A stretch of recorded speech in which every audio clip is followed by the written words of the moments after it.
største, du har i livet. Jeg var jo i en lille firma her i Danmark, som det gik for lidt. Så blev jeg enig om, at man selv lavede en tur til Grønland. 1985, der så jeg til Grønland. Og købte en billet, det galt et år. Lige da jeg kom op, der mødte jeg Socky Star. Og det var nok derpå, at blev det. 3 måneder efter, der købte en vagtfirma, ligesom Securitas sig hjem. Store penge, du. Men de forsvinder jo hurtigt, når de kommer nemt. Det var det jo. Men så blev Kistar syg, og så solgte vi huset, og så blev vi til Danmark. Så købte vi en havehus på Texas, lige i havefængen Nordly. Så vi kom herned, og så blev Kistar syg. Dagen før hun døde, der ringede hun til Adam, som hun stod fuldstændig på.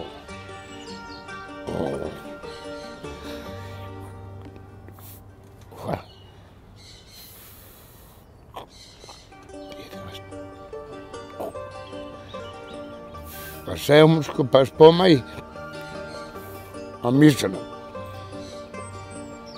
Og det lovede hun. Op den efter, der døde hun.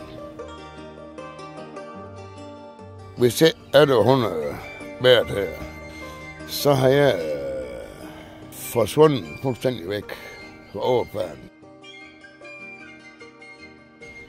Jeg elskede Kistar og alt på jord. Når jeg elskede Ada og alt på jord. Og hun ikke kommet, så er jeg væk. Hun havde lidt problem, hun skulle skilles. Så jeg tog det lang tid, inden vi blev giftet. Det tog 1,5 år ekstra. Men det hjælper hende med at få det på plads. Og jeg har fået hende ud og alle hende misbrug. Hun ryger en smøg ligesom mig, og der ikke er en øl. Og det er den danske lov, de har vi ret til. Og det bliver ved med. Og det gør det også. Og vi hygger os ned i livet. Det er bare sådan lige at tro her. Da vi startede herude, der var der strøm, eller vand. Der hende vi vand ude i bækken derude. Træet det er helt op i skoven. Strenlys og betonlys på bordet. Det er sådan nogle ting, den helt aldrig nogensinde glemmer. Det glemmer man aldrig nogensinde.